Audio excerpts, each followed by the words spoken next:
Boa noite a todas e a todos. Bem-vindos a mais um Satsang. Nesta segunda-feira, quem puder abrir a câmera aí, né, Valéria? Que possa fazê-lo. E vamos lá. Hoje a gente não lançou nenhum tema, não apareceu, na verdade, nenhum tema. Mas agora há pouco veio aí para a gente continuar falando um pouco sobre a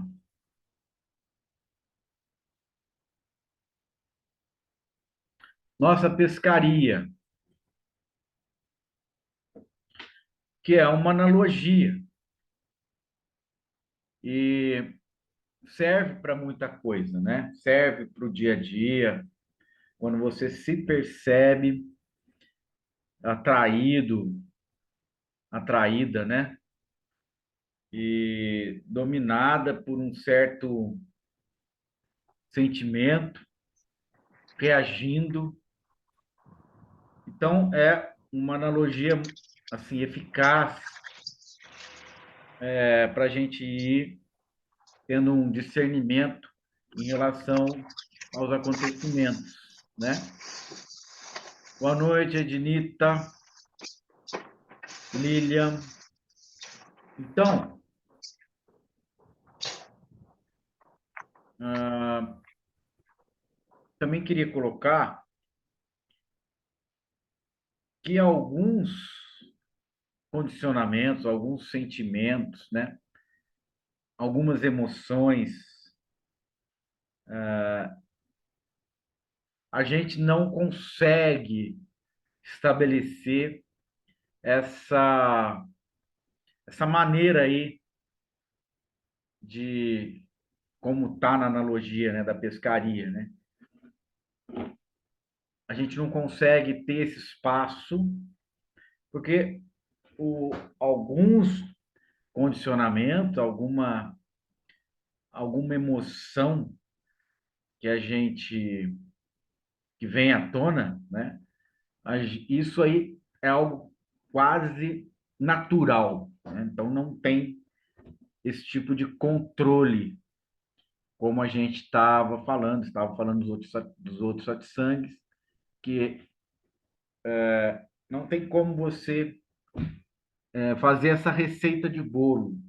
Então a gente tem que ter um pouco de humildade, né? Uma humildade de reconhecer isso. Porque essa questão de fisgar a gente, uma emoção perturbadora, uma reação inadequada que vai fazer a gente sofrer, etc. hum, a gente tem em relação a certas coisas.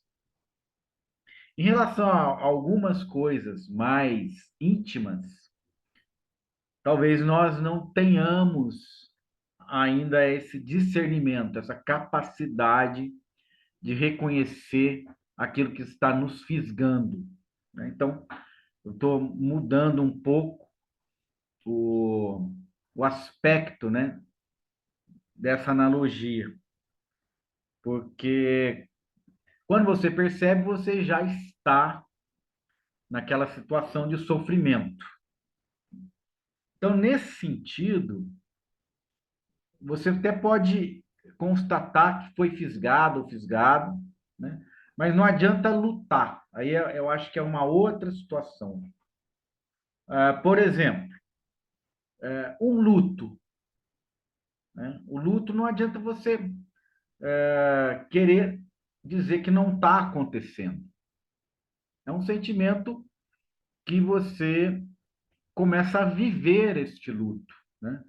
Então, você foi fisgada naquela coisa de que não é nem racional, não tem como você traçar elementos intelectuais, até tem, mas fica muito teórico, né?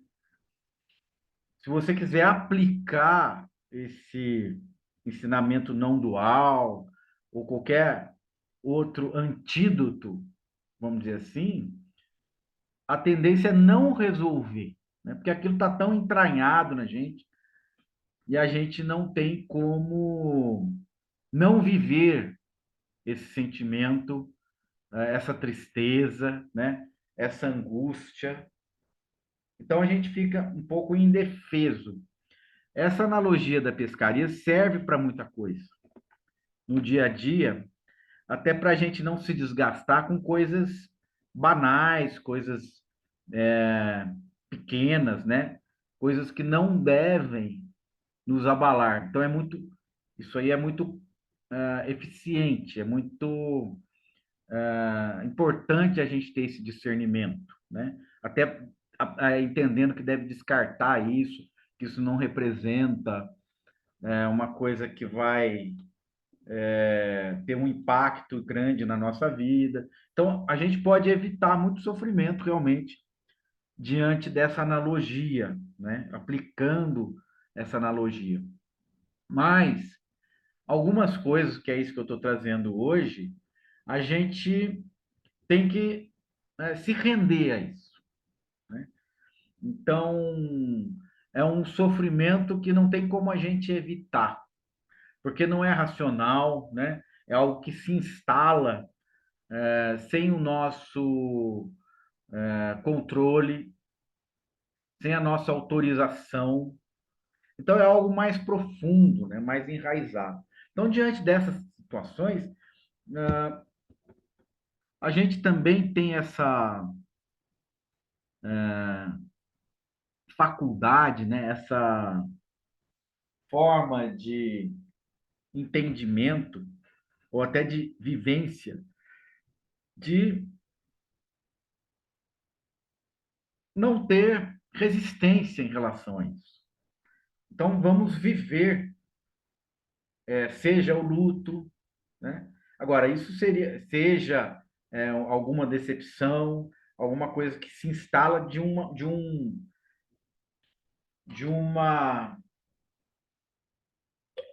forma mais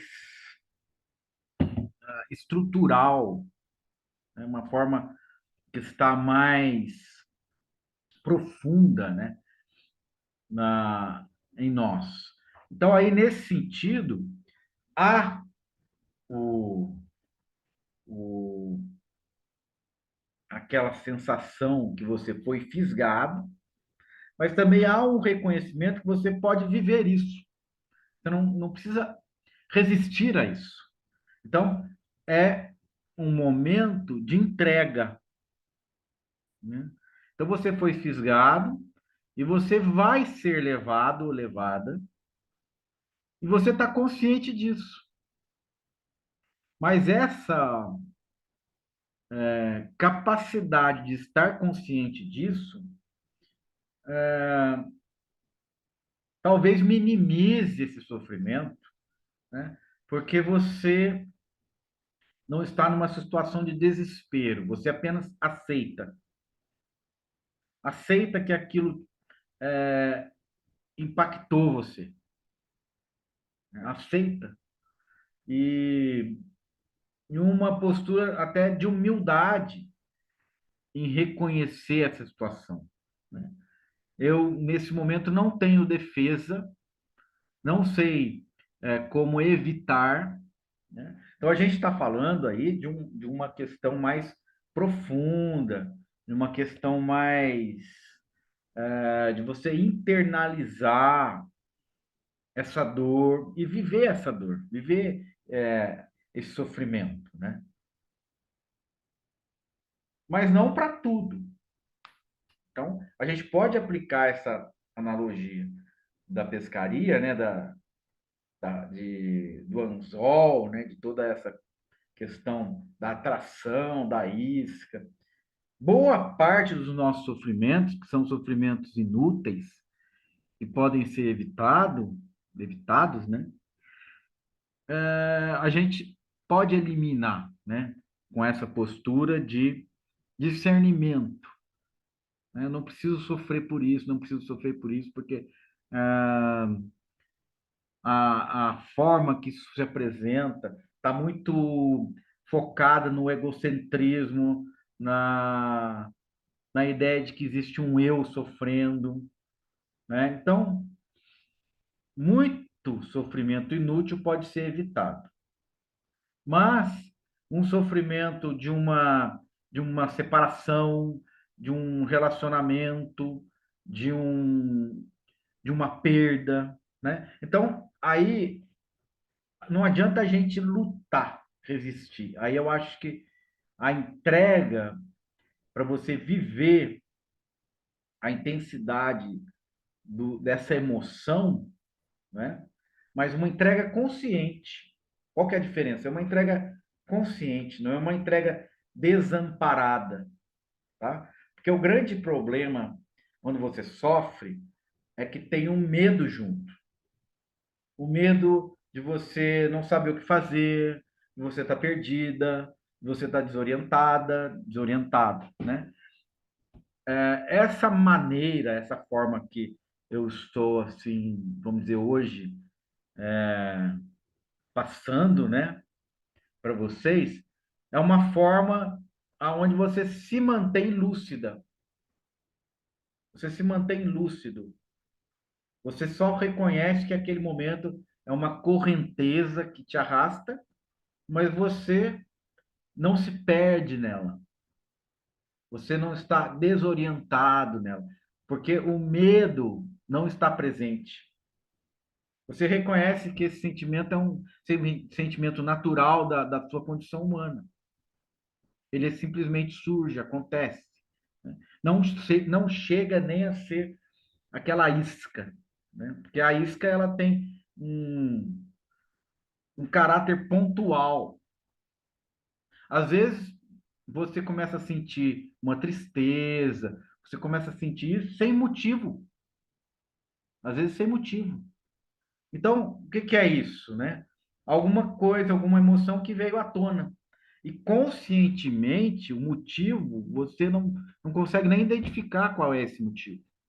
E de repente você está lá sofrendo, né? Se entristecendo. Então, qual que é a nossa postura diante disso? Viver isso, mas sem medo. Viver isso de uma forma mais natural possível. Isso faz parte do nosso mosaico de sentimentos, de emoções, né? Sem se assustar, como, por exemplo, isso não deveria estar acontecendo. Ah, eu não tenho motivo para sofrer, eu não tenho motivo para ficar triste, né? Né, Aninha? Eu não tenho motivo para ficar triste. Mas não tem, isso não é racional. Isso é algo que surge. Então, não é nem pontual, não tem assim uma clareza em relação a isso. Quando surge, aceite, viva, né? Porque isso vai se esgotando e também não crie uma expectativa de quando vai se esgotar, né? Mais ou menos esse sentimento pode ser comparado à sonolência. Você não precisa combater a sonolência. A sonolência, o que você tem que fazer? Você tem que descansar, você tem que dormir. Então, surge a sonolência. Exemplo. Aí você não vai se colocar contra a sonolência, ah, mas isso aqui não deveria estar acontecendo. Não, o corpo está cansado, não dormir direito, né? Então, você vai receber a sonolência com naturalidade, vai viver a sonolência, vai adormecer, etc. A mesma coisa com a tristeza, às vezes uma angústia, né? Não a ansiedade. A ansiedade que surge, ela está sendo alimentada por. Ela tem um foco, ela tem uma origem. Né? A ansiedade, você começa a discriminar. né? Porque a ansiedade, ela vai colocando você dentro de um ritmo cada vez mais acelerado em relação aos acontecimentos. E todo acontecimento que surge, você quer se livrar daquilo para ver qual que é o próximo. E aí esse ritmo vai aumentando. E agora, o que que tem que fazer? Né? É aquela pergunta, né, quando a Ganga chega no ashram do Papa e pergunta, isso é muito significativo, né? Tem suco de laranja, laranja, café.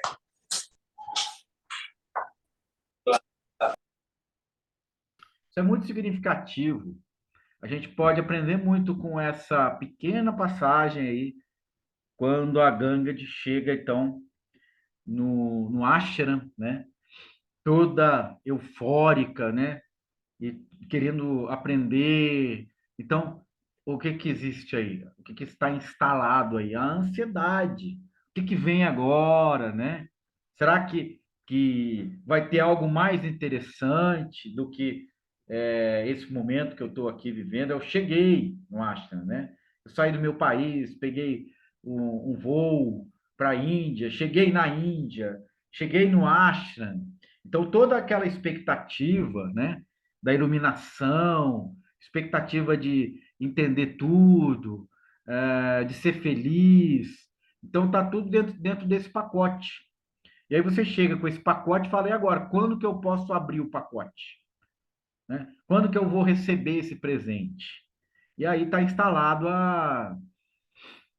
essa ansiedade, não saber lidar com o momento, né? Querer dispensar esse momento e logo capturar o próximo momento e entrar nessa paranoia de querer conquistar sempre o próximo momento e não dar oportunidade para o momento que está acontecendo, né?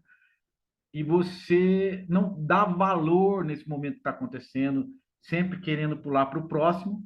E isso parece, na verdade, uma fuga, né? Então, na verdade, você está fugindo de si mesmo, está fugindo. Então, existe um medo aí.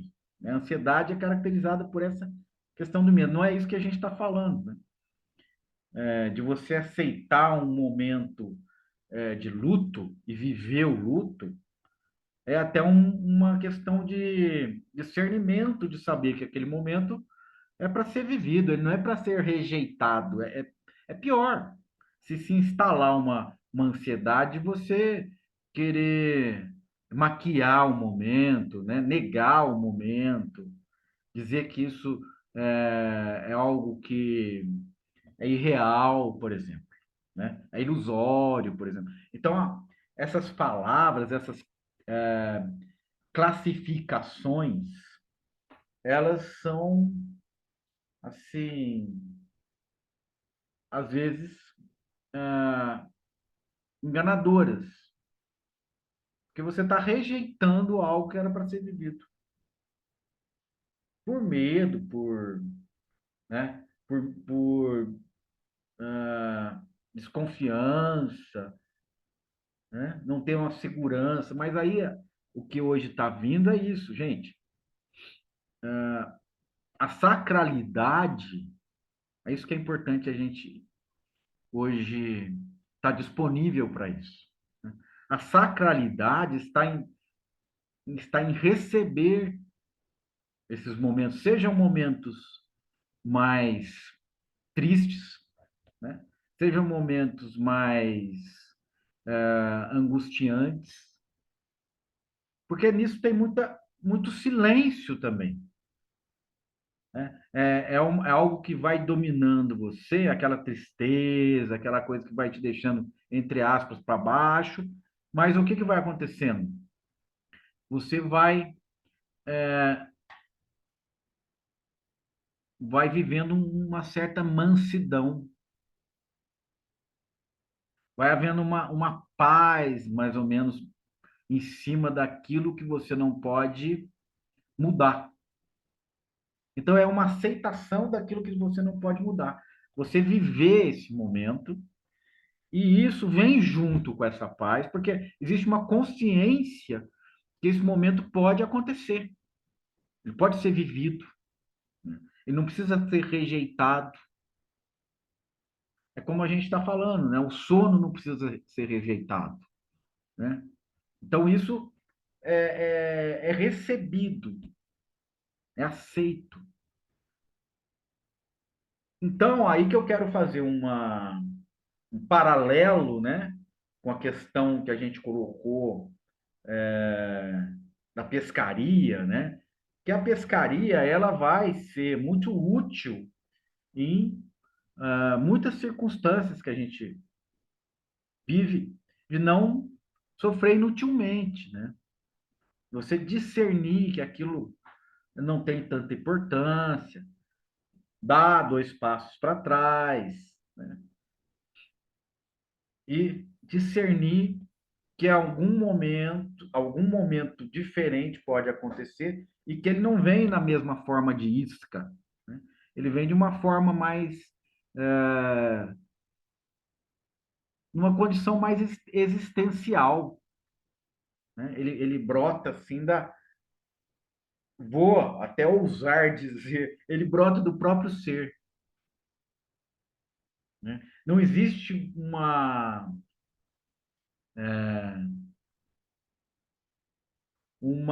clara identificação da origem dessa, desse sentimento. Não existe uma clara definição, né? Identificação. Então é isso. Né? É quando o rio, né? O rio ele tem ali em certos trechos mais rápidos, mais com corredeiras, né? E de repente o rio vem e dá aquela parada, né? Corre manso, né? E aí a gente, por estar condicionado aos movimentos e achar que o movimento é algo mais interessante, né? Mais vivo, a gente pode começar a interpretar essa forma mais lenta de, de se movimentar, né? Como o rio, né? Começa a ficar mais lento, mais plácido, né? A gente pode interpretar isso como tristeza também. E não é. A gente está interpretando como tristeza, mas não. É um momento que você aceita essa pacificação, né? Aceita, porque é um momento de intensa profundidade, né? Que é algo que faz você parar e você entra em contato com a tristeza, você entra em contato com aquilo que tem de mais profundo na existência. Então ela chega a ser um momento até bonito. Não é à toa que os poetas, para escreverem os seus textos, as suas poesias, eles preferem estar tristes do que alegres, né? Porque a alegria parece ter algo meio superficial. A alegria é meio superficial. Então, quando a gente está nessa tristeza, a tristeza tem a ver com silêncio, né? Tem a ver com introspecção. Então, estou fazendo essa correlação, né, com a pescaria e também dizer para vocês a nossa analogia da pescaria é como uma receita de bolo também, né? Então você vai fazer o bolo, às vezes dá certo, às vezes não dá, né? Também temos que colocar dessa forma que tudo que é dito no satsang não é algo que se aplica a todas as situações, porque a gente não tem o domínio de todas as situações, não tem o controle de todas as situações, né? Então a gente tem que ser humilde e sincero, né, de dizer isso. Não é aquela coisa da autoajuda, né? Dois e dois são quatro. Faça isso que vai dar o resultado X. Não é assim, né? Então a gente tem que ter essa humildade de saber o que a gente está fazendo aqui. a gente está aqui tentando se aprofundar, tentando dar uma atenção maior a, a essa verdade, né? No fundo, a gente está aqui pela verdade, a gente está vivendo essa experiência da verdade, a gente procura fazer isso. Então, a verdade não exclui isso. Eu não sei aonde que eu li rapidamente, acho que foi hoje também, que Deus é imensamente, acho que foi nesse livro mesmo que eu estou lendo, que Deus é imensamente feliz, alegre, mas também é imensamente triste, porque ele vive todos os sentimentos. Então você fala assim, Deus é tudo, a alegria está lá, a tristeza está lá. Então, ao mesmo tempo, né, em certa maneira, ele está vivendo uma grande alegria, uma grande satisfação, e, por outro lado, está vivendo uma grande e profunda tristeza. Né? Mais ou menos essa metáfora aí serve para aquele filme A Cabana, né, onde Deus aparece e, no fundo, quem sofre, né? Então existe aí uma colocação que a gente faz, mas se isso, Deus deixa acontecer essa situação, Deus é injusto, né? Mas tem aquela coisa mais profunda ainda, não, mas é o primeiro a sofrer nessa situação é Deus, a maior tristeza quem sente é Deus, né? Isso não deixa de trazer uma visão mais humana de Deus, né? Uma visão assim onde Deus também sente, né? Deus não é algo como se fosse um autômato, né? Não é um robô, né? Não é algo que não tenha sentimentos, né? Não tem emoção, não é alguém programando, né? Configurando uma realidade e sendo insensível a essa realidade, né? Então é bonito, né? É lógico que a gente não quer esgotar nenhuma explicação a respeito de Deus, mas essa sensibilidade, vamos dizer assim, que nós temos, também ali a algum certo nível, né? Isso foi dito aqui, né, no Raízes e Aves, né? Depois eu vou ler um pedacinho para vocês também. É um livro do Osho, que ele fala sobre o Zen, né? Então é algo bonito, algo poético, né? Então, que é também um detalhe, né, do nosso sentimento em relação à existência, às coisas, né? A gente não consegue apreender, né, o que seja isso, mas isso também faz parte da. A gente consegue ah, identificar que isso também faz parte. Faz parte. Então, a gente coloca, assim, como a gente fala muito aqui, né, a respeito de Cristo, né? A gente coloca assim que Cristo tinha, Buda também, né? Uma sensibilidade em relação ao outro, né? Então, quando o Buda é procurado por aquela mãe, né, que tinha acabado de perder o filho, ele se compadece, ele se sensibiliza. Por quê? Porque ela não entende, ela não estava aceitando a, que a vida, né, tenha essa forma de se demonstrar, né? A vida de uma criança, a vida de um bebê, né? Então o bebê acabou de nascer, ali teve algum problema, tal, morreu, né? Então aquele desespero da mãe, Buda vai, né, e ela pede socorro, né? Então ele não é um autômato, ele não é um zumbi, ele não é uma pessoa indiferente. Ele tem um olhar sensível para o sofrimento humano. Tanto que ele quis, né, com o método que ele propôs, exatamente livrar todos os seres do sofrimento. Então, ele vê que o sofrimento é penoso. E então ele coloca isso como algo, né? Procure uma semente de mostarda nas casas onde as pessoas, onde haja uma pessoa que não tenha morrido, né? E ela vai aprendendo em cada casa que ela vai buscando a semente de mostarda, ela vai aprendendo que a morte, a finitude, está presente em todos os lares, está presente em todas as famílias, está presente na condição humana. Então, ela foi aprendendo dentro de um processo, né? E foi também vivendo intensamente essa tristeza. Veja que tem muita relação com o que a gente está falando hoje, né? Bonito isso, parte humana em Deus. Sim. É... Ah, Ednita colocou, a ansiedade também tem que ser assim para que possa passar e fluir. Beleza, vamos falar disso um pouco. A questão aqui da sensibilidade, né?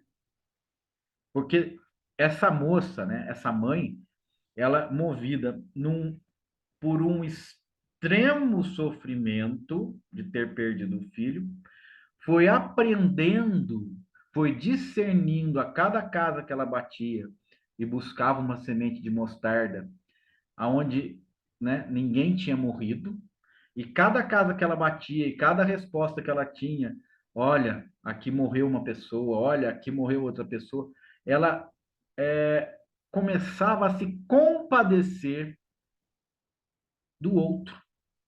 Então, o que que Buda foi mostrando para ela? Que isso não acontecia só com ela, acontece também com o outro, né? Então, ela começou a enxergar que ela não era sozinha nesse sofrimento, mas que o outro também estava com ela nesse sofrimento. E ela não deixou de sofrer, mas ela amenizou, né, a carga do sofrimento, tendo o discernimento, mas não deixando de sofrer. Realmente a finitude existe. Nós estamos fadados à impermanência, fadados ao desaparecimento, né? Então, isso começa a ser entendido, mas também começa a nascer um tipo de compreensão amorosa, compreensão amorosa, né? Isso não é egóico. E Buda está ensinando para ela a também uma forma de se libertar do egoísmo. Cada vez que ela vai na casa do outro e vê que uma pessoa ali faleceu, o outro é visto. Então ela também não fica trazendo aquela dor somente para ela, ela vê que existe a dor do outro. Se existe a dor do outro, né, eu me compadeço também do outro. Por quê? Porque eu sei que dor é essa. Olha que importante isso. Como eu senti essa dor, eu vi que o outro também sentiu. E eu vendo que o outro sentiu, que o outro sofreu, eu reconheço que sentimento é esse, que sofrimento é esse. Então, há aí dentro dessa compaixão, né, amorosa, desse movimento, uma libertação da, da ideia do ser autocentrado, do ser capsulado em si mesmo, do ser voltado para si mesmo, do ser fechado em si mesmo. E começa a ver, então, uma nova forma de concepção, que é o do ser aberto ao sofrimento do outro, né? Se compadecendo do sofrimento do outro. Então, quando ela retorna até Buda, ela humildemente declara que não achou nenhuma semente de mostarda, aonde houvesse uma pessoa que uma família, né, que não tenha perdido ninguém, mas que ela aprendeu a lição do não olhar só para si mesmo, mas de esquecer-se de si mesmo, né? Como Mestre Dogen diz, né? Aprender o caminho de Buda. Então, isso vem muito, de uma forma muito prática, é mostrado nessa situação. Aprender o caminho de Buda é aprender sobre si mesmo. Foi assim que ela aprendeu. Aprendeu sobre si mesmo. E aprender sobre si mesmo é esquecer-se de si mesmo, né? Então, ela, nesse movimento da procura pela semente de mostarda, e cada lugar que ela ia, ela verificava a situação de que as pessoas não tinham essa semente de mostarda, ela ia esquecendo dela mesma. Ela ia esquecendo da dor que ela sentia. Mas ela aceitou essa dor. Então, por isso que eu estou dizendo a dor do luto, né? Ela não teve como escapar dessa fisgada, né? Mas ela viveu e transmutou o luto em compaixão.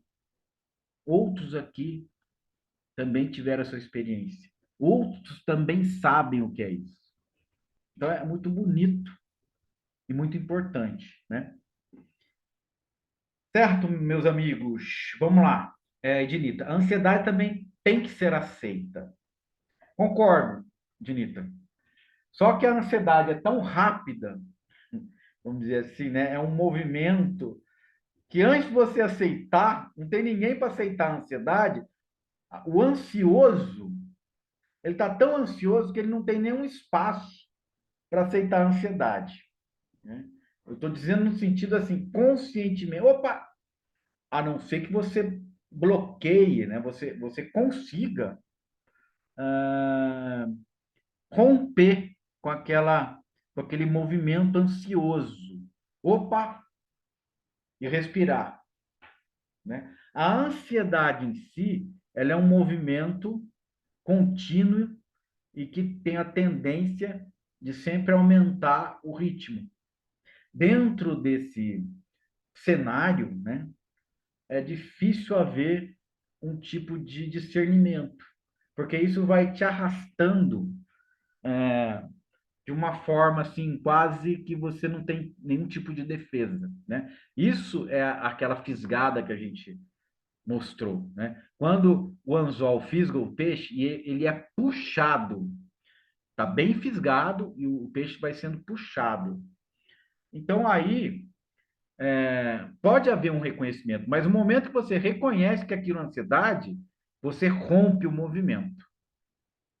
Você não continua ansiosa, pelo menos por um tempo. Depois, se você for fisgado de novo, o movimento continua, né? Mas a ansiedade geralmente tem uma origem que você consegue identificar. A dor também, né? Mas a dor que a gente está falando aqui, que vem à tona às vezes, pode não ter essa forma de você identificar essa origem, né? Uma dor, acordei triste, não sei por quê, né? O dia está nublado, alguma coisa desse tipo, né? Hoje eu estou desse jeito. Na ansiedade também, né? Agora, a questão de você aceitar a ansiedade, no momento que você aceita a ansiedade, ela deixa de ser ansiedade, né? Porque a tendência não era continuar. Agora, é que rapidamente o combustível da ansiedade começa a agir de novo, né? É a mesma coisa se você jogar gasolina na fogueira. Então, o combustível dela tira o seu discernimento, né? Vamos fazer isso, vamos fazer aquilo. De repente você fala, nossa, eu não preciso estar fazendo tudo isso. Por que que eu estou sendo levado a fazer tudo isso? O que está acontecendo? Nesse momento, a ansiedade deixa de estar em primeiro plano, tá? Então, eu concordo com você que a ansiedade, entre aspas, pode ser aceita, né? A ansiedade pode deixar de estar em primeiro plano, não que ela necessariamente esteja sendo aceita, né? Porque a ansiedade, ela vai se desgastando você. Ela pode, inclusive, levar você ao pânico. Então, dentro desse quadro, fica difícil ter o discernimento, né? É algo que é invasivo, tolhe a sua defesa. Exatamente, é um momento de sofrimento. Lógico que é sofrimento. Mas como aceitá-la, né? Eu acho que a Ednita, não sei, mas deve ser isso que ela está querendo dizer. Você aceitando a ansiedade deixa de ser ansiedade. Concorda, Ednita?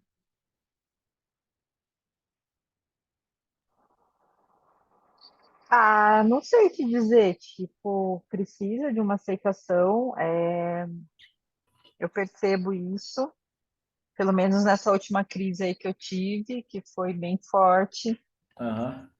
durou, enfim, foi por muito tempo. Mas aí, aquilo que você falou no começo, né? As coisas, conforme você põe a luz, ela vai perdendo a força por si só, né? Porque você Verdade. tá olhando. É, E verdade. aí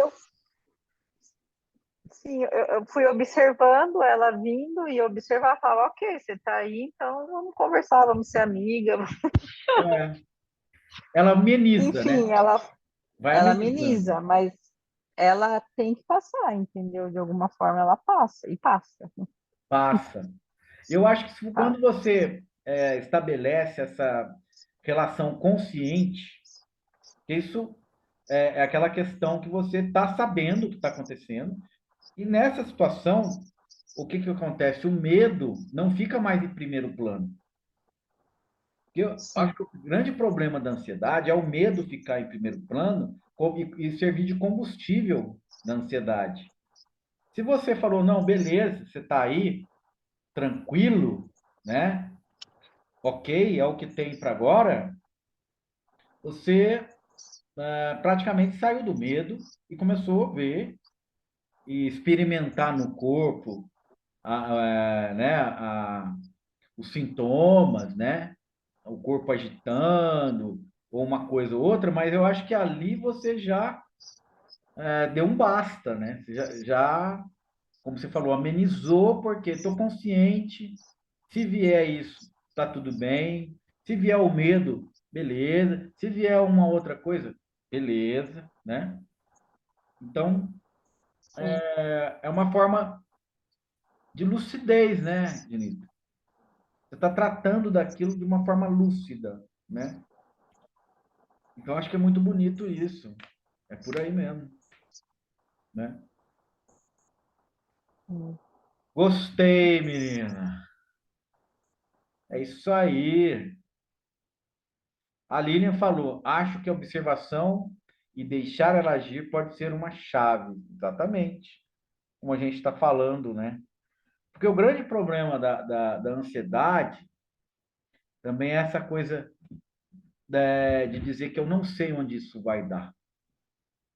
Eu não sei se eu posso morrer, né? Geralmente, o pessoal que tem a síndrome de pânico, ela vai falar assim: ah, eu acho que eu vou morrer, né? Eu tinha certeza. Então, mas daí se você Sim, falar, quando eu não, tive o pânico era isso aí, era terrível, terrível. é. Antes, Agora, né, dessa se a, compreensão, assim. se a gente tiver essa força, vamos dizer assim, né? De dizer, não, o que vier, né? O que for para ser, tudo bem, né?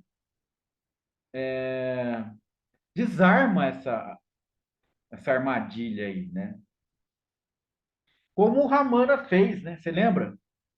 O Ramana, a história do Ramana, que ele. O que que ele teve? Nada mais do que uma crise de ansiedade, né? Que ele estava lá no. Amanda, com crise de ansiedade? Você não sabia? Não. Então, eu vou contar a história para você. Foi a primeira experiência, vamos dizer assim, que ele teve com 16 anos. Ele tinha perdido, acho que tinha perdido o pai, fazia pouco tempo. Então, acho que tinha a ver com alguma questão de luto e tal, né? E ele nunca havia tido nenhuma tendência para nada espiritual. Ele era uma pessoa, assim, um menino, né? Um adolescente muito, assim, com muito interesse em esportes, né? Ele gostava de nadar, ele gostava de... Então, ele tinha todas as questões ali da idade, próprias da idade, né? E aí ele tinha, eu acho que morar com o tio dele uma época. Ele estava num sobrado na parte de cima, não sei se era o quarto do tio dele e tal. E aí ele começou a sentir os sintomas que hoje a gente sabe, né? Que é da síndrome do pânico. E aí, no auge dessa, dessa experiência, né? Disso que ele estava tendo, ele começou a sentir os efeitos da morte. Ele começou a sentir o endurecimento do corpo e tal. Então ele veio na cabeça dele: vou morrer. Então isso aqui tá óbvio. E deitou. Na hora que ele deitou, o corpo ficou assim, com os efeitos mesmo da morte. Ele ficou o corpo rígido, né? E ele foi ali e tal. E aí o que que aconteceu que deu o clique nele? Ele deixou o processo acontecer. Ele não resistiu ao processo, né? Que foi esse negócio: se for para morrer, ok, vou morrer, né? Deitou ali, 16 anos. Na hora que ele deita tal, e ele vê que o corpo dele, entre aspas, morreu, ele sentiu assim, ó, o corpo morreu, né? E aí ele teve esse insight: nossa, meu corpo morreu, mas eu ainda estou aqui, entendeu? Então, quando ele falou, meu corpo morreu, eu ainda estou aqui, é que ele falou, nossa, eu não sou o corpo. Então veio essa vivência muito clara para ele. Eu não sou o corpo.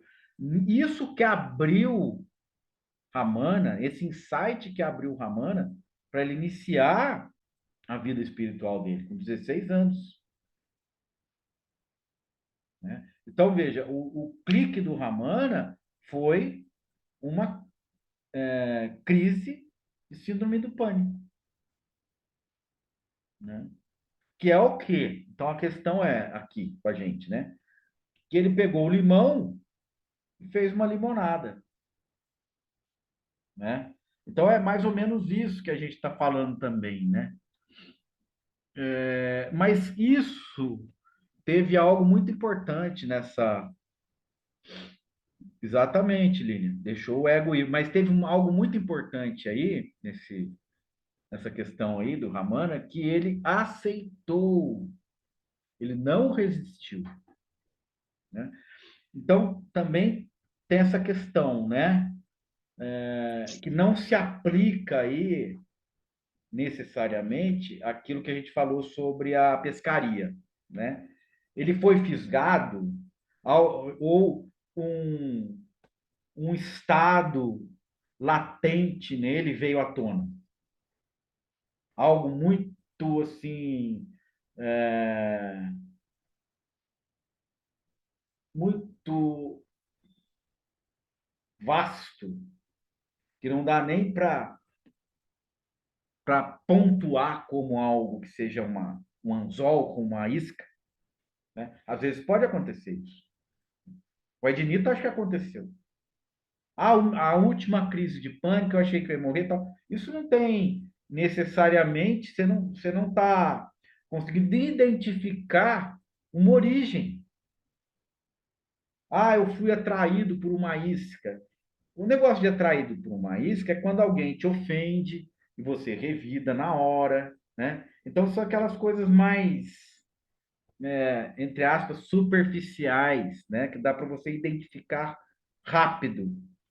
Essa coisa maior, vamos dizer assim, ela vem e não mostra necessariamente uma causa. Ela simplesmente aparece, né? O pânico. Mas é medo do quê? Não sei, eu sei que eu vou morrer. Né? É o medo da morte? Pode ser, mas não é tão claro. Não é só isso. Né? Não é que seja o medo da morte, é algo que você já está vivendo a morte, você já está no processo de morte. Então, é um sentimento de desolação diante desse sentimento, de impotência diante desse sentimento. Né? Então, diante desse sentimento de impotência, ele vira e fala: ok, vamos viver isso. É para viver isso aqui. Né? Isso dá uma reviravolta, né? Agora, vamos lá, medo da morte, morte do ego, inclusive da ansiedade. Medo da própria ansiedade, né? Não é que é da própria, a ansiedade vai dizendo, e agora, né? E agora? O que vai acontecer? Sempre a ansiedade tem essa dinâmica. E agora? Né? Aí você pode, como o Ramana fez, né? E agora, ok. E agora tudo bem. E agora é a morte. E eu aceito, eu estou preparado. Não que eu esteja preparado, né? Mas é o que tem para o momento. Então, vou viver isso aqui, né? Vou aceitar isso aqui e tal. E esse insight que ele teve é, olha, o corpo morreu, mas eu ainda estou aqui. E isso incentivou, né? O Atma Vichara. Quem sou eu? Se eu não sou o corpo, quem sou eu? Se eu não sou a mente, quem sou eu? Eu ainda estou aqui. Quem que é esse eu que está aqui, né? Então isso é bem legal. Isso é a inquirição, é o início da inquirição, né? O início da inquirição começou com essa crise que o Ramana teve, né? E muita lucidez surge da crise, porque no conforto do dia a dia você não tem esses insights, né? As crises geram os insights, né? Lei de inclusive da ansiedade, Lilian, deixou o ego ir, sim. Acho que tudo é isca, não é, Maurício? Acho que tudo é isca, não é? É... Vamos falar, Lilian? O que você quis dizer com tudo é isca? Boa noite. Boa noite. Não, porque assim, tudo que vem da mente são os pensamentos, né? Uhum. E as iscas, elas vêm pelos pensamentos, né? Então, tipo pânico, né? Ou pânico, ou qualquer sofrimento, mesmo que a gente o classifique como mais intenso, a origem dele é a identificação com algum pensamento, Vamos pensar uma que não situação. deixa de ser uma isca. Hã? Sim, mas vamos pensar uma situação. Vamos pensar uma situação. Eu estou andando em algum lugar e de repente eu sou tomado. O pânico tem essa característica, né? A Ednita pode confirmar aí. De repente eu sou tomado por uma emoção que eu posso classificar como medo, sem necessariamente eu saber de onde vem. E sem necessariamente haver um tipo de pensamento. E quando essa emoção surge, o pensamento surge depois dela, tentando explicar o que é ela. E quando ele surge tentando explicar o que é ela, ele fala, vou morrer. O pensamento sobre a morte vem depois da emoção, né? Não é necessariamente eu pensei uma coisa e a emoção veio depois. Não, a emoção veio primeiro. O pensamento veio tentar interpretar o que era a emoção. Uhum. Sim, sim. Nessa tentativa, ele quer um certo tipo de controle, né? Porque quando ele identifica qual emoção é, ele fala, então eu tenho que fazer isso para Uhum. controlar, para resolver, né? A mente, né? Ela quer resolver a situação. Uhum. Ela tem pânico de estar impotente. Então ela quer de alguma forma ter algum tipo de controle, né?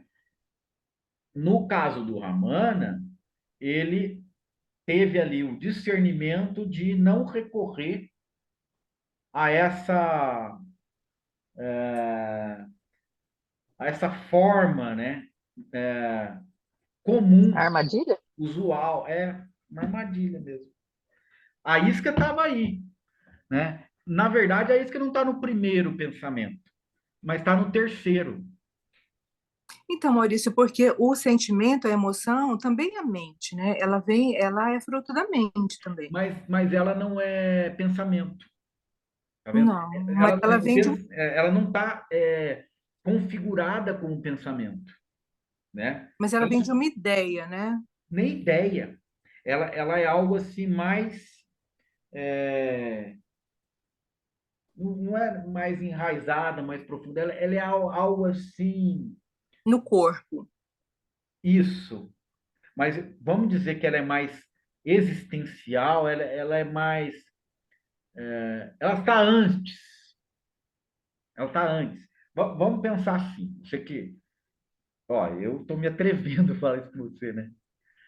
Mas a criança, o desespero ou aquela coisa de não saber onde está, né? Sei lá, uma coisa do nascimento, coisa do tipo, ela não tem um pensamento ali para entender ou para tentar codificar alguma coisa, interpretar alguma coisa, né?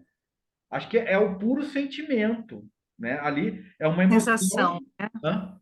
Aquela sensação, né? Exatamente. A E a sensação do sensação do desconhecido. desconhecido, como ela também não tem como interpretar, que ela não está com a linguagem, não está com Uhum, aquela cognição formada, ela é o uhum, próprio sentimento, o uhum. pavor, né? Aquela coisa eu acho que é assim muito existencial. Entendi. É o corpo, é a mente, mas talvez não seja nem o corpo nem a mente, ela é algo, a própria vida se estranhando, a própria vida se estranhando. Não tem como explicar muito, né? Mas eu estou Uhum. sentindo em falar isso para você, porque você tem. Esse exemplo foi ótimo, o do bebezinho quando nasce, Aham. aquele medo, aquela insegurança, né? É um Que estranhamento da tem, né? vida com ela É. própria. Olha que louco. Um estranhamento da vida com ela própria, né?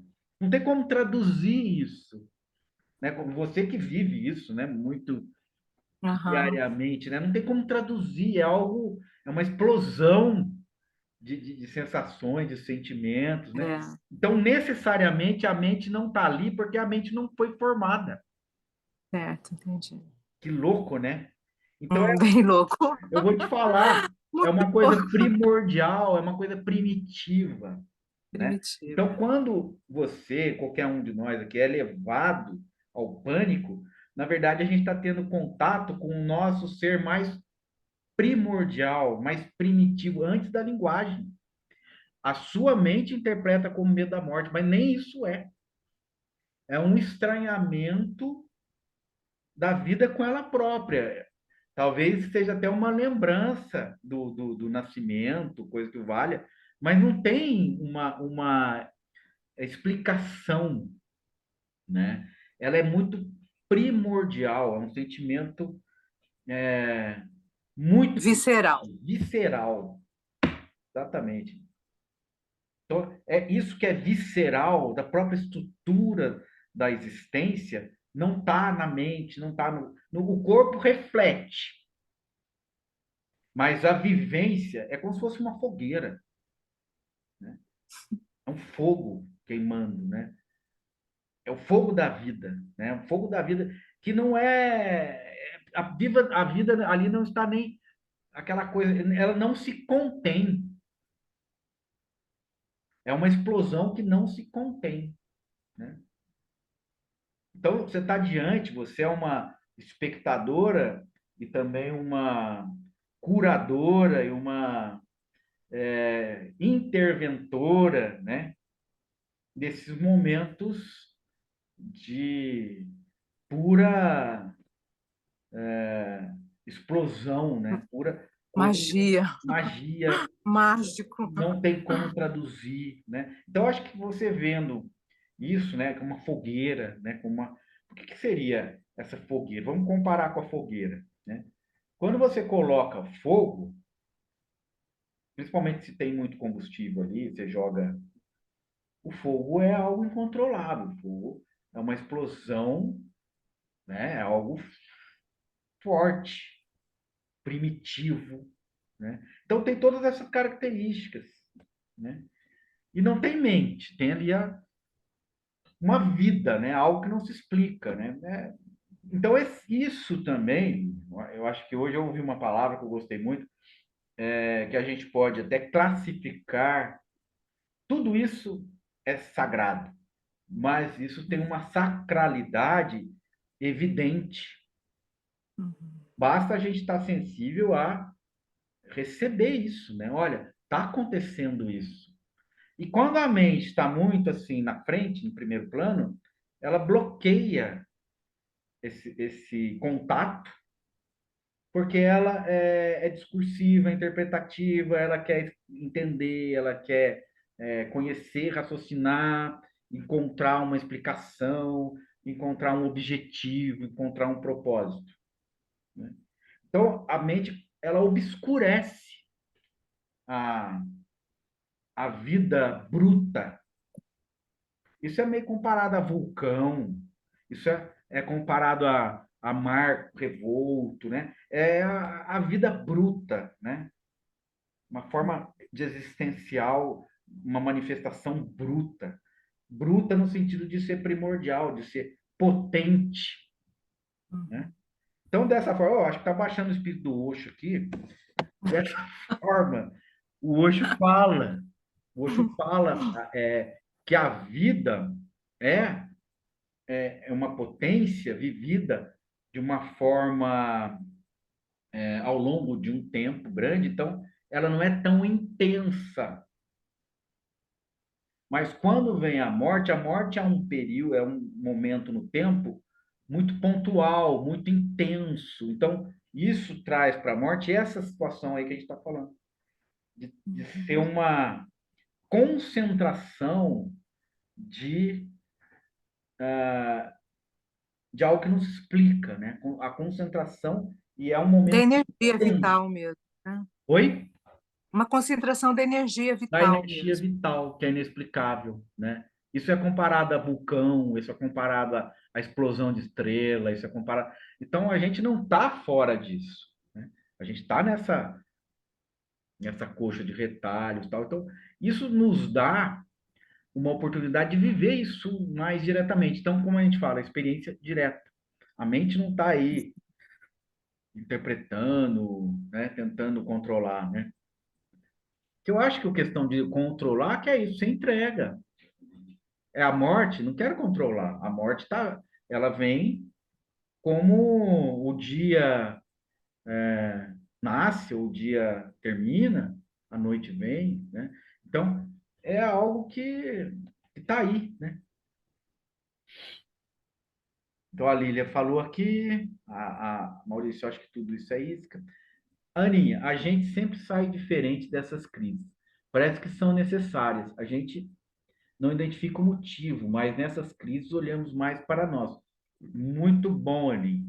Exatamente. Mesmo, inevitavelmente, estranhamente, saímos nos sentindo melhores. Comigo foi assim, durou uns 10 dias, viu que ótimo, né? É uma introspecção também, né? É uma experiência direta de algo que não está muito no âmbito dos pensamentos, da mente mesmo, da explicação das coisas. Isso passa a segundo plano, né? Quando a gente fala você com você mesmo, uma introspecção, seja numa dor, numa crise, naquilo que você se permite se aquietar e não ter obrigação de procurar é, um propósito, algo para ser alcançado, que eu acho que sempre essas histórias acabam sendo aquilo que aquela cenoura, né, que o pessoal põe na frente do burrinho lá, e o burrinho fica tentando alcançar a cenoura, naquela varinha, né? Então você desiste dessa pretensão de ganhar alguma coisa, né? Aí, ó, latiu, Gaia, vai lá.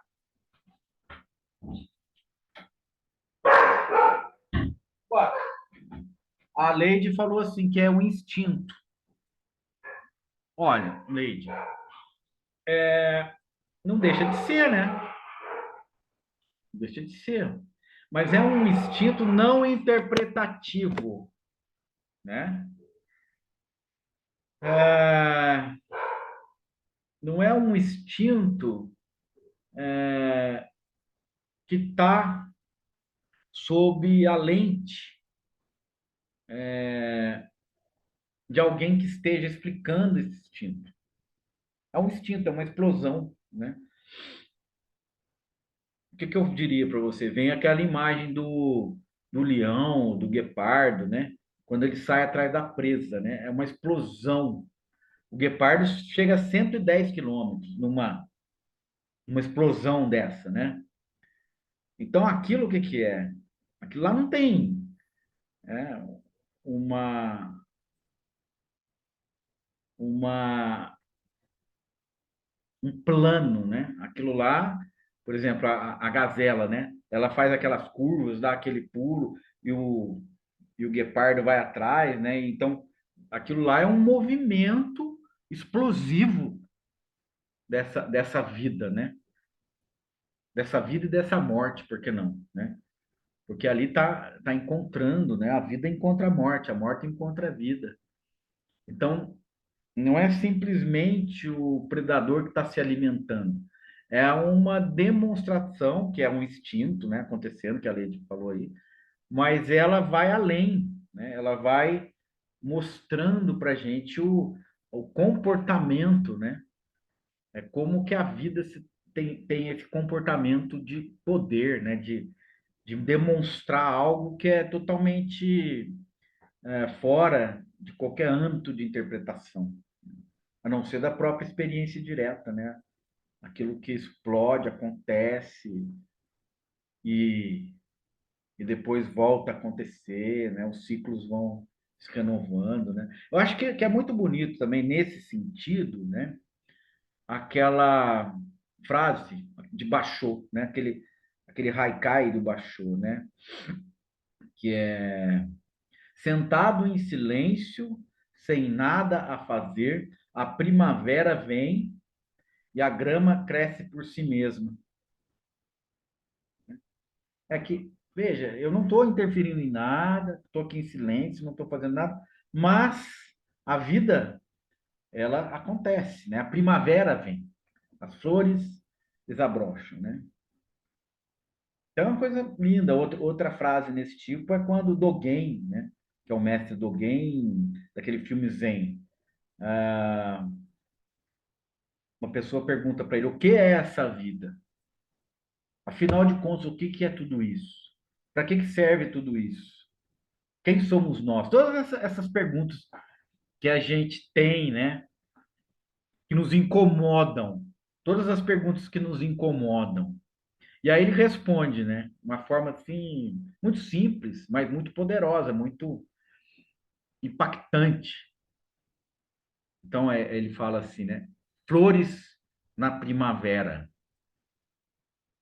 o cuco no verão, a lua no outono, neve gelada no inverno.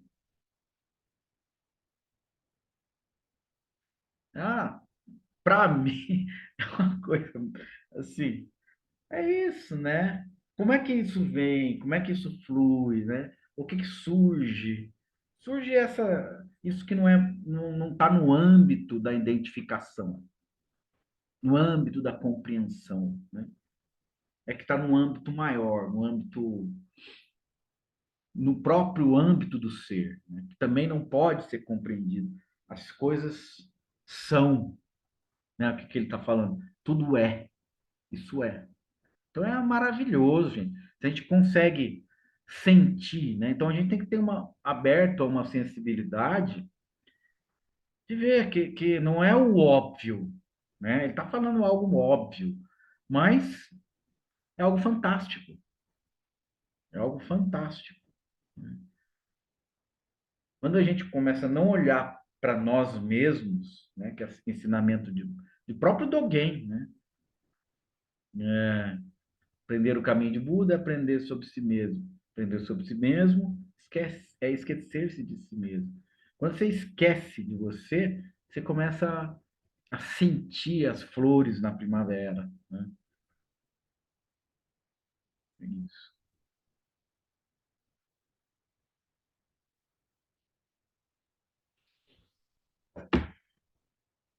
Algo mais, meus queridos?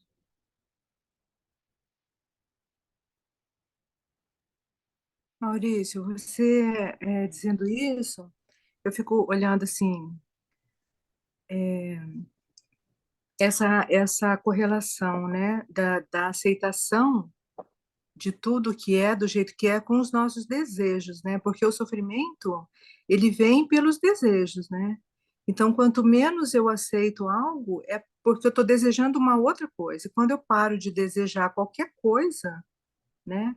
Até mesmo o que está acontecendo, né? Daí vem aquela paz, a felicidade, porque a ausência desse sofrimento está intimamente relacionado com os desejos, né? Que a gente ainda tem, Os que eu ainda desejos, tenho. quando a gente tem esses desejos, a gente está pensando em quem?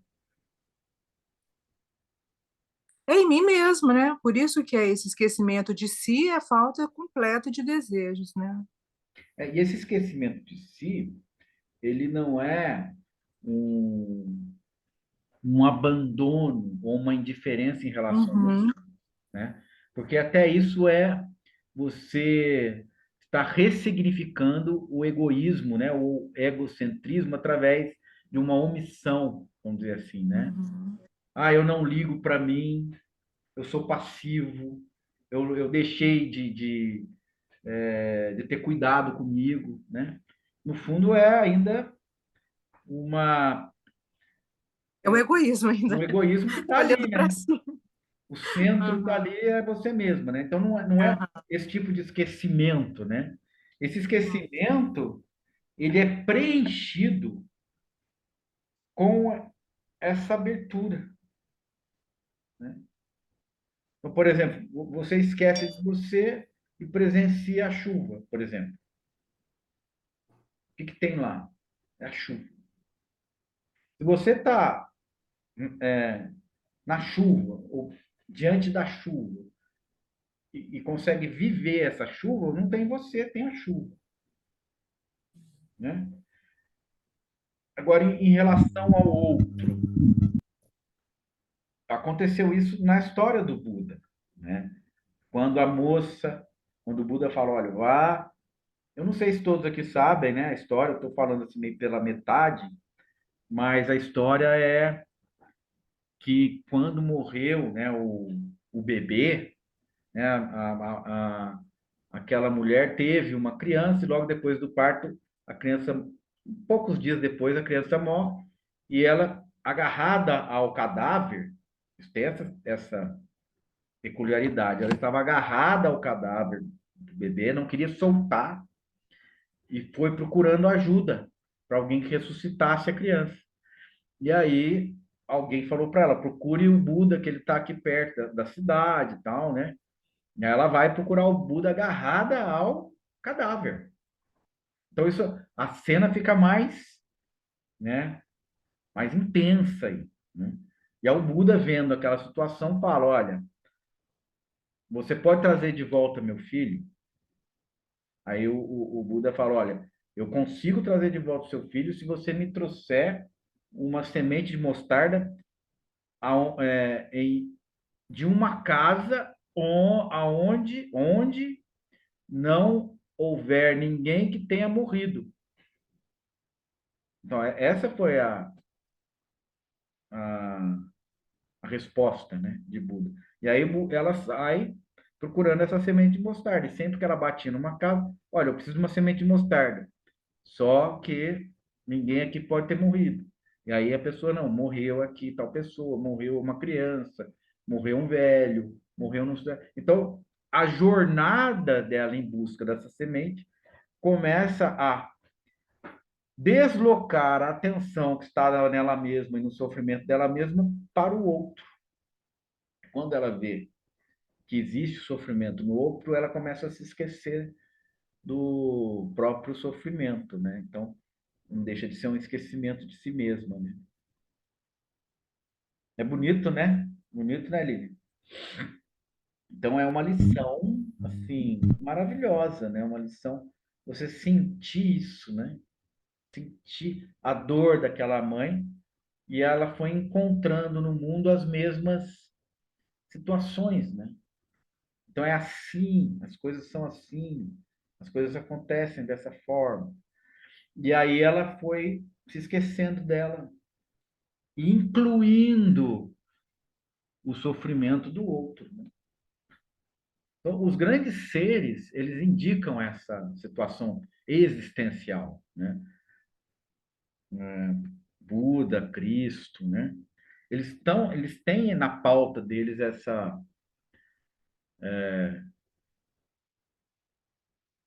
proposta, né? Porque Buda, né? A vida, a forma em que as coisas se apresentam é insatisfatória. Essa forma é insatisfatória. Eu dou um método para que isso seja, você se liberte dessa insatisfação, incluindo o outro, deixando de olhar para si mesmo, inclua o outro. Inclusive, tem uma coisa muito legal que eu li hoje, que seria uma das 8, né? O caminho óctuplo, né? As 4 nobres verdades, quando o Buda declara, né? O próprio budismo começa aí. Declara as 4 nobres verdades, né? Não sei se vocês sabem quais são essas 4 nobres verdades, né? Então, ele declara isso, a vida é insatisfatória, a vida é dukkha, né? E aí muitos interpretam como a vida é sofrimento. Não é que a vida seja só sofrimento. A vida é insatisfatória porque ela, em certos momentos, ela é alegre, né? Ela é feliz, e outros momentos ela é triste, ela é sofrida, né? Então, é uma roda que vira com eixo deslocado, né? Então, ela é uma roda que não tem assim, não tem essa perfeição no giro, né? Ela gira de forma, vamos dizer, defeituosa, né? Uma roda fora do eixo, o eixo inclinada, né? Então ela tem aquele jogo, né? E quando essa roda gira nesse jogo, ela tem momentos de alegria e momentos de tristeza.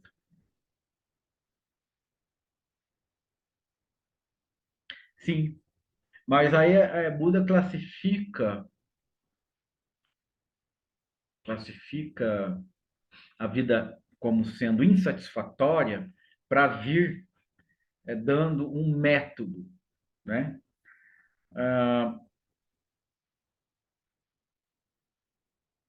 Viu, Leite? Ele classifica assim, né? Porque são 4. Então, na primeira, ele constata que a forma de vida dentro da ignorância, o que é ignorância? Você não sabe como as coisas realmente são, né? Então, essa forma que você falou aí, Leite, a vida simplesmente a maioria das pessoas não concebe dessa forma, né? Então, a vida é sofrimento ou insatisfatória. Isso é uma realidade da vida. Segunda nobre verdade, esse sofrimento tem uma origem, entendeu? Ele constata, o Osho fala assim, que o Buda é o primeiro grande cientista da humanidade. 25 séculos depois vem Einstein. Então, isso é uma frase do Osho. Agora, as pessoas mesmo do budismo classificam, viu, Lili, Buda como um médico que encontrou um método para a cura do sofrimento. Então, ele está ali cuidando de um paciente. É um método. Ele trouxe esse método. Segundo a nova verdade, então ele declara que há uma situação. Seria a insatisfatoriedade da vida. A vida é assim, né? Vista pelos olhos da ignorância, ou seja, pelos olhos da preocupação consigo mesmo e com aqueles que você, de alguma forma, mantém relações, né? A sua pequena bolha existencial, vamos dizer assim, né? Ele declara que esta bolha, a forma que você a vive, Sua bolha existencial, ela é insatisfatória. Você não está sempre plena. Isso aí é uma montanha-russa, né? Então, a segunda nobre verdade isso tem uma origem. Isso tem uma origem. O sofrimento que você experimenta tem uma origem. E é justamente o quê? O desejo e a aversão. Quando você quer, você gera apego. Quando você não quer, você gera aversão. Então, isso é a segunda nobre verdade. E ele é bem didático, tá vendo? Há essa situação, há uma origem para essa situação, e a terceira nobre verdade há um meio de cessar essa situação. Tá? Então, ele traz três constatações, suas primeiras três nobres verdades. A quarta nobre verdade é chamado caminho óctuplo. O caminho óctuplo é o método proposto por ele de fazer cessar essas três constatações. Caminho óctuplo. São 8 formas de comportamento, de posturas, né? A gente pode trazer depois aqui, se a gente pode estudar as oito formas, né, propostas, e ele diz o seguinte, né? Eu queria trazer hoje a questão da fala, né? Que é a fala correta ou a fala adequada. O que seria a fala correta ou adequada? Os, os comentários mentais, né, eles nos distraem e, e eles nos puxam. Então, que é o que a gente vem falando, que é sobre as iscas. E a gente sendo, todo momento, fisgado por essas iscas. Né? E o que ajuda muito esse processo continuar? Você falar. Por exemplo, você reclama de alguma coisa, você pensou uma coisa. Ah, mas isso não é legal, isso. O que acontece? Você começa a verbalizar, entende? Então não é só você vai verbalizando o que você pensa. Quando você verbaliza o que você pensa, você está, entre aspas, materializando isso. Materializou isso, você vai intensificando o processo de aprisionamento. Você vai reafirmando o processo de aprisionamento. Então, qual que é a fala adequada ou correta? A fala consciente. Por que eu vou comentar isso aqui? Por que eu vou comentar alguma coisa a meu respeito, ou a respeito de outra pessoa? Qual a finalidade desse comentário? Até o Sócrates fazia também essa. Ele tinha uma proposta em relação a isso, né? Você não vai ajudar a pessoa, não vai ajudar ninguém e tal. Qual a finalidade do comentário, tal, nenhuma, né? Então, é um método, uma prática de maturidade. Muitas vezes a gente agindo ainda como criança, né, como imaturos, a gente quer atrair a atenção para a gente, então a gente verbaliza muito. A gente às vezes quer demonstrar conhecimento, a gente verbaliza muito, quer demonstrar muita coisa. Então a forma de verbalizar, você começa a marcar presença. Quando você marca presença, você está indo ao contrário daquilo lá, que é esquecer-se de si mesmo. Você está toda hora confirmando a sua opinião, né? Que você tem razão sobre certas situações. Né? Então, essa forma de pontuar a sua presença é extremamente egóica. Ela está centralizada nessa ideia que você é alguém, que você existe, que você tem sua opinião, que a sua opinião tem que ser respeitada. Então, é em cima disso. Então, hoje nós estamos falando da fala correta. É olhar aquilo que você verbaliza, né? Não tentar ficar convencendo os outros, né? Mostrar o que que você acha, o que que você não acha. Porque, no fundo, você vê que é inútil, né? Não tem. Né? Exato. É uma forma de você se reafirmar, mas não positivamente, né? Vamos dizer assim. Né? Uma forma, às vezes, até neurótica, né? De se reafirmar, né? Então foi muito bom você ter trazido, Lilian, essa oportunidade da gente falar sobre as quatro nobres verdades.